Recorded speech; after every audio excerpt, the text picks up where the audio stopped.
দাঁড়িয়ে হাসরের মাঠেও যেদিন সবাইকে এক জায়গায় করা হবে, সেদিন সবাই এক জায়গায় হবে। রাত্রে চুরি করেছেন, রাত্রে জেনা করেছেন, রাত্রে মার্ডার করেছেন, রাত্রে খুন করেছেন, যাই কিছু করেন না কেন আল্লাহর কাছে সেদিন আপনাকে আমাকে সবাইকে ধরা দিতে হবে। এজন্য ভাইয়েরা, আমরা যে যা ভুল করেছি জীবনে একবার তওবা করিনি। আল্লাহ বলেছে আমি তওবাকে বড় পছন্দ করি। যেদিন আপনার আমার মেহেদী আলাইহিস সালাতু সালাম এই পৃথিবীর জমিনে চলে আসবে, সেদিন তওবার ঘর বন্ধ হয়ে যাবে। মাথা ফাটিয়ে দিল, সেদিন আমার আল্লাহ তওবাকে গ্রহণ করবে না। এ মুসলমান, আজকে দেখতে পেয়েছি কোরআন হাদিসে উল্লেখিত করা আছে একটা জামানা আসবে যে মসজিদে আকসা, যে মসজিদে আকসাকে কোরআনে উল্লেখিত করা আছে, কোরআনে পরিষ্কারভাবে যাকে নিয়ে পুরো আয়াত ঘটনা করে দিয়েছে, সেই মসজিদে আকসাকে নিয়ে লড়াই হবে, মসজিদে আকসাকে নিয়ে লড়াই যুদ্ধ হবে। সারা পৃথিবীর মানুষ সবাই আতঙ্কিত হয়ে যাবে। এখনো পর্যন্ত 52 থেকে 53টা মুসলিম রাষ্ট্র এই ফিলিস্তিনের জন্য লড়তেছে, এখনো কেউ জিত হতে পারে না। এই মুসলমান, এই জিত কিয়ামত পর্যন্ত লড়াই চলতে থাকবে। যেদিন ঈসা আলাইহিস সালাতু সালাম আসবে, ওই জায়গায় যখন এসে হাজির হবে, তিনি লড়াই করতে থাকবে। করতে করতে করতে কিছু মুসলমান শেষ হয়ে যাবে, কিছু মুসলমান বেঁচে থাকবে। তারা মুসলমান এই দেশ থেকে তারা নিয়ে চলতে থাকবে। এই বর্তমানে আমি আপনি 2 টাকার নেতা হয়ে, 2 টাকার পাবলিক হয়ে আমরা খুন খারাপিতে মেতে গিয়েছি, আমরা মারাতে লিপ্ত হয়ে গিয়েছি। আজ আমাদের ঘরের মা বোনদেরকে রাস্তায় নামিয়ে দিয়েছে। হ্যাঁ মুসলমান, আল্লাহর নবীর জামানায় এমন কোনো জায়গায় লেখা নেই যে মেয়েরা রাস্তায় রাজনীতি করতে নেমেছে। মুসলমান, এখনো সাবধান হয়ে যাও। এই ধর্মটাকে আপনি মুনাফিকের হাতে তুলে দিও না, এই ধর্মটাকে ইংরেজের হাতে তুলে দিও না। ইংরেজ সরকার এই ভারতে এসেছিল, বলেছিল কোরআন বন্ধ করে দেওয়া হবে, কোরআন রাখা যাবে না। কোরআন যদি থাকে এই ভারতে ইসলামের আওয়াজ জোরে চলতে থাকবে। ভাইজানেরা, ইংরেজের মানুষ লড়াই করে কোরআন জ্বালিয়ে দিবে এই ভারতবর্ষের জমিনে। আজ আমাদের মুসলমান আলেমদের নাম ইতিহাসের খাতায় নেই। আমাদের মুসলিম আলেমরা কেউ এখনো বিরোধী করে না, আমাদের মুসলিমদের আলেমরা কেউ এখনো হিংসাবোধ করে না। এই ভারত সরকার, আপনি জবাব দেন। এই ভারতবর্ষের জমিনে, এই ভারতবর্ষের জমিনে এই মুসলমান আলেমদের রক্ত দিয়ে আছে, এই ভারতবর্ষ আমার বাপের রক্ত আছে। এই ভারতের সরকার, আপনি এই ভারতী কাকে তাড়িয়ে দিবেন? কাকে তাড়িয়ে দিয়ে জন এনআরসি চালু করছেন, এসিসি চালু করছেন, এসিআর চালু করছেন, আজকে কাকে ভাগাড়ে পাঠাবেন? আপনি তৈরি থাকুন, আপনাকে এনআরসি করতে হবে, আপনি খুদ নিজে এনআরসিতে চলে যাবেন। এই ভারতবর্ষ আমার আপনার বাপের। দারুল উলুম দেওবন্দের মাওলানা আশরাফ আলী থানভী রহমতুল্লাহ আলাইহি, মাওলানা ইলিয়াস গাঙ্গুহি রহমতুল্লাহ আলাইহি, মাওলানা মাহমুদুল হাসান, মাওলানা আশরাফ আলী থানভী, যেনারা এত বড় মুজাহিদ ছিলেন, এত বড় আল্লাহওয়ালা ছিলেন, যেনারা কলকাতার জমিনে, এই রাইটাসের জমিনে দাঁড়িয়ে গেছে মঞ্চে, দাঁড়িয়ে বলছে কেমন বীর প্রহিত আছো। ডক্টর জাহানারলাল নেহরু বলেছিল যে আজকের কেমন বীর প্রহিত আছো, এই ভারতবর্ষটাকে শেষ করে দিতে পারবে, দাঁড়িয়ে যাও।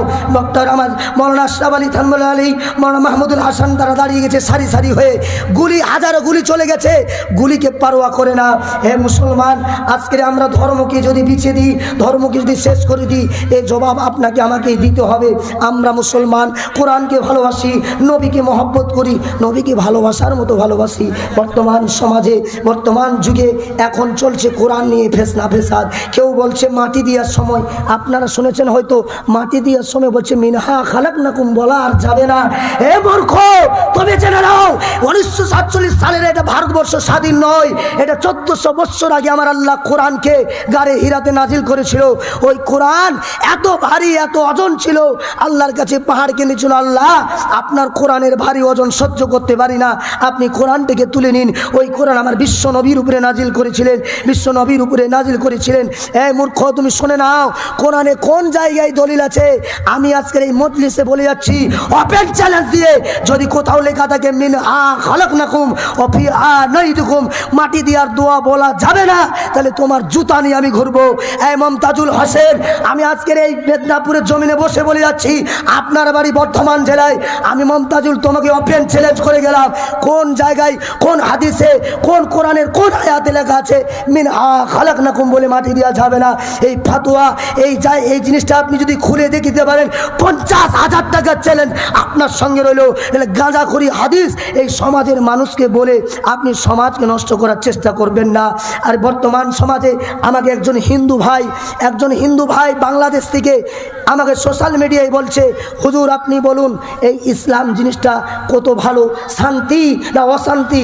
আমি তাকে জবাব দিয়েছিলাম, ইসলাম কথার অর্থ হলো শান্তি। বলে হুজুর যদি ইসলাম কথার শান্তি হয় তাহলে আপনাদের ইসলাম ধর্মে এমন কিছু লেখা আছে যে জিকির করতে করতে প্যান্ডেলের উপরে উঠে যাবে, এই জিনিসটা কোরআনের কোথাও নেই। মুসলমান, আজকে আমরা জানি জানাজার দোয়াটা, এই জানাজার দোয়াটা, এই জানাজাটা একটা দোয়া।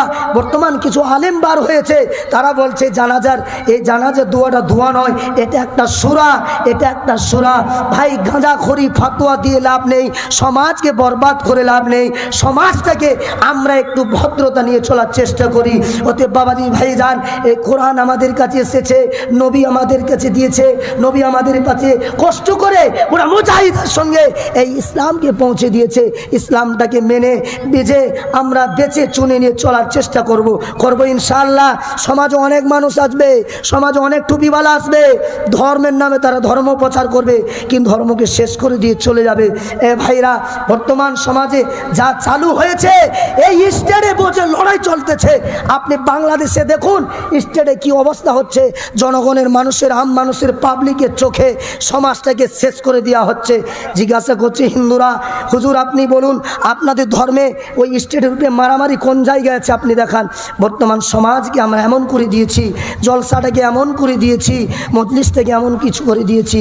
আজকের মানুষ আমাদের প্রশ্ন করে যে হুজুর আপনারা জলসা করেন, টাকাটা নেওয়া কি জায়েজ? একদিক থেকে যদি দেখতে যাই টাকা নেওয়া যাবে, আর একদিক থেকে যদি দেখা যায় নেওয়াও না যেতে পারে। কারণ বর্তমান সমাজে কিছু আলেমবার হয়েছে, মানুষকে কথা দিয়েও কথা রাখতে পারে না, টাকার লোভে তারা বিক্রি হয়ে গিয়েছে। মানুষ কষ্ট করে আমার আশায় একটা জলসা দিয়েছে, আর আমি যদি 2 ঘন্টা আগে ফোন করে বলি হো আমার যাওয়া হবে না, তাহলে কত বড় বিয়াদবি করা হবে। এটা টাকা চিনা হয়েছে, ইসলাম চিনতে পারি না, কোরআন চিনতে পারি না, আমি শুধু টাকা চিনেছি। যদি টাকা না চিনতাম, যদি রুপিয়া যদি না চিনতাম, তাহলে আমি যদি 100 কিলোমিটার হতো না কেন এসে মানুষের সঙ্গে 1 ঘন্টা, 8 ঘন্টা, 5 মিনিট দেখা দিয়ে যেতে পারতাম। এটাই তো ইসলাম, এটাই তো ধর্ম। ধর্ম কোনোদিন টাকা দিয়ে বিক্রি হয় না, ইসলাম কোনোদিন টাকা দিয়ে বিক্রি হয় না। বর্তমান সমাজে কিছু শ্রেণীর মানুষ এমন বার হয়ে গেছে, ফোন করলে তারা এমন ডিমান্ড করে, এমন বাজেট করে, মসজিদের ইমামদেরকে তারা চিনে না, এলাকার মাদ্রাসার শিক্ষকদের তারা চিনে না, এলাকার মানুষদের চিনে না। 25,000 টাকাই নেব, 25,000 1 টাকা নেব না। আপনারা আজ আমরা তো মানুষকে, আজ আমি নিজে খুদ মানুষের কাছে খারাপ হয়ে গেলাম, মানুষের টাকা খেয়ে আলেম হলাম কেন? মানুষের কাছে আমি আবদার করে, আবদারে যদি বলি আমাকে 200 টাকা দাও, দিবে না? দিবে ভাই, বিবেক আছে তো দিবে। আর আমরা সমাজে কি করছি, 25,000 টাকা না দিলে আমি স্টেজে উঠবো না। কিছু বক্তা আছে, আমি বলে যাচ্ছি ইউটিউবে ছাড়ছে, যাক আমার জলসার দরকার নেই, জলসা করলে আমার পেট চলে না, জলসা করলে পেট চলে না।